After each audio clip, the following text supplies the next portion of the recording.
সুপ্রিয় দর্শক শ্রোতা সবাইকে অনেক ধন্যবাদ জানাচ্ছি।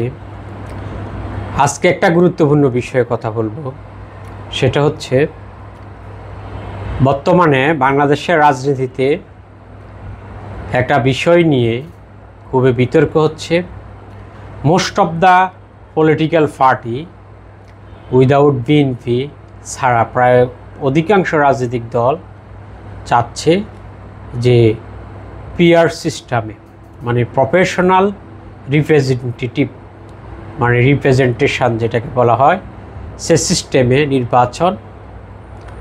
তো আমরা জানি যে গতকালকে ঢাকায় সোহরাওয়ার্দী উদ্যানে ইসলামিক আন্দোলন বাংলাদেশ এবং ইসলামিক আন্দোলন বাংলাদেশ তাদের সমাবেশে জোরালোভাবে দাবি জানিয়েছে ফেয়ার সিস্টেম ইলেকশন করার জন্য, এবং তাদের দাবির সাথে একত্রতা পোষণ করেছে জামাত সহ হিন্দু মহাজোট, এনসিপি, গণ অধিকার সহ অনেক রাজনৈতিক দল। তো এখন আমরা জানব যে আসলে ফেয়ার পদ্ধতিটা কি। ফেয়ার পদ্ধতি হচ্ছে মানে সংখ্যানুপাতিক হারে নির্বাচন, মানে যত ভোট পাবে এটার পার্সেন্টেজ হারে, মানে আনুপাতিক হারে, মানে যে আসন সংখ্যা ওই রাজনৈতিক দল পাবে। ফর এক্সাম্পল, কোনো পলিটিক্যাল পার্টি যদি 10% ভোট পায় তাহলে সেই দল 30টা আসন পাবে। এজন্য ছোট দলগুলো যারা আছে তুলনামূলক, তারা তাদের বেনিফিট পাবে। যে অনেক দল দেখা গেছে যে অনেক আসনে মানে তারা সংখ্যাগরিষ্ঠতা পায় না, তো আবার সংখ্যাগরিষ্ঠ না পেলেও তারা প্রায় 10,000 20,000 ভোট পায়, কিন্তু জয়লাভ করতে পারে না। আপনি ফেয়ার পদ্ধতিতে এই ভোটগুলো যোগ হবে এবং এটা আনুপাতিক হারে এটা ডিস্ট্রিবিউশন হবে। এই জন্য ফেয়ার পদ্ধতিতে কোনো ভোটারের ভোট নষ্ট হয় না। তো আমরা জানি যে 1899 সালে বেলজিয়ামে ফেয়ার পদ্ধতি প্রথম প্রচলিত হয়। তারপর পৃথিবীর প্রায় 177টা দেশের মধ্যে, গণতান্ত্রিক দেশের মধ্যে প্রায় অর্ধেক এই ফেয়ার পদ্ধতি প্র্যাকটিস করছে। আর আমরা জানি যে নেদারল্যান্ড, সুইডেন, ফিনল্যান্ড, বেলজিয়াম, জার্মানিতে ফেয়ার পদ্ধতি প্রচলিত আছে। আর এশিয়ার মধ্যে আপনার ইন্দোনেশিয়া, নেপাল, এইসব দেশে ফেয়ার পদ্ধতি প্রচলিত আছে। তো এখন কথা বলবো যে ফেয়ার পদ্ধতির অ্যাডভান্টেজ এবং ডিসঅ্যাডভান্টেজ, মানে সুবিধা অসুবিধা কী। প্রথমে যদি সুবিধার কথা বলি তাহলে এটা হচ্ছে যে, মানে সুবিধা যদি বলি, প্রথমে আমি বলবো যে সকল পলিটিক্যাল পার্টির সমন্বয়ে এখানে একটা দল, মানে সরকার গঠন করা যায় এবং সবাই এতে পার্টিসিপেট করার সুযোগ থাকে এবং কোনো ভোটারের ভোট নষ্ট হয় না। আর দ্বিতীয়ত হচ্ছে যে বিভিন্ন কেন্দ্র দখল কমে যায়, যেহেতু ফেয়ার পদ্ধতিতে যে প্রার্থী সিলেকশন করা হচ্ছে, পলিটিক্যাল পার্টি তারা প্রার্থী সিলেকশন করে, কিন্তু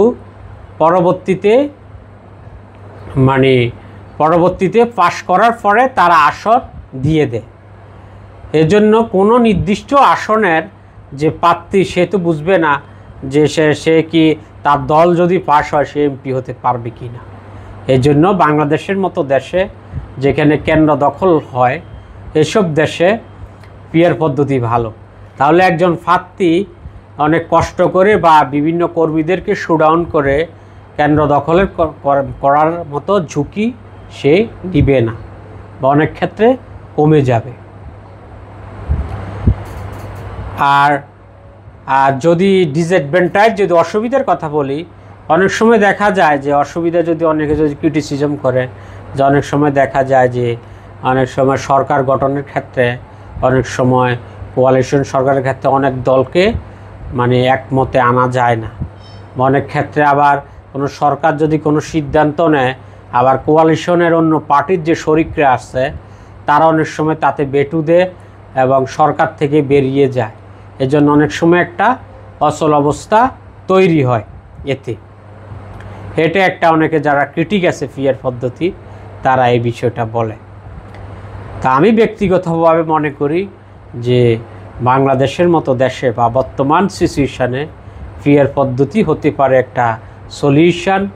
যেহেতু বিএনপি সহ তারা জাতীয় বলছে যে তারা সবাই মিলে মানে দেশ চালাতে চায়, তাহলে পিআর পদ্ধতি অনুসারে যে ছোট দলগুলি আছে যেমন ইসলামিক আন্দোলন, গণ অধিকার, এনসিপি বা তুলনামূলক জামাত, তারা সবাই পিআর পদ্ধতিতে তাদের যদিও অনেক দলের অনেক সময় দেখা যায় যে তারা কম, যদি আসন ভিত্তিক হয় তারা কম আসন পাবে, পিআর পদ্ধতি তারা কিছু কিছু আসনে ভোট পাবে কম বেশি, তাদের ওই সংখ্যাটা তখন আনুপাতিক হারে তারা আসন পাবে এবং তারা সরকারের ইজিলি একটা কোয়ালিশন করতে পারবে। তাহলে সরকারের একটা ব্যালেন্স আসবে। আরেকটা বিষয় হচ্ছে যে পিআর পদ্ধতি আরেকটা ভালো দিক হচ্ছে যে সরকার সবাই মিলে সরকার চালায়, তাহলে কোনো সরকার ওইভাবে স্বৈরাচারী হওয়ার সম্ভাবনা কম। এটা একটা ভালো দিক। তাই মনে করি বাংলাদেশে বর্তমানে যে আগে যে আপরাইজিং হয়েছে বা নানান ঘটনাসহ পিআর পদ্ধতি যেহেতু সবাই মানে ছোট দলগুলো মোটামুটি আসন নিয়ে যেতে পারবে, কেউ যদি 1% ভোট পায় তাহলে সে 3টে আসন পাবে। এভাবে একটা মানে হোল পলিটিক্যাল পার্টির একটা পার্টিসিপেশন থাকবে। আমি মনে করি যে বাংলাদেশের প্রেক্ষাপটে এই পিআর পদ্ধতি বেস্ট। যদিও বড় দল বিএনপি এখন পর্যন্ত তাতে একমত হয় নাই। আমি মনে করি দেশের জাতীয় স্বার্থে সবার মানে সবার একটা একমত হওয়া উচিত, এবং যদি সবাই যদি একমত হয় তাহলে যে ডিসঅ্যাডভান্টেজ আছে এটাও দূর করা সম্ভব। এবং জামাতও কিন্তু এই পিআর পদ্ধতি চায়, ইসলামিক আন্দোলন চায়, মানে ছোট ছোট দলও চায়। যেমন হিন্দু আছে তারাও ধরেন 1-2% যারা ভোট পাবে তাদেরও কিন্তু আসন থাকবে।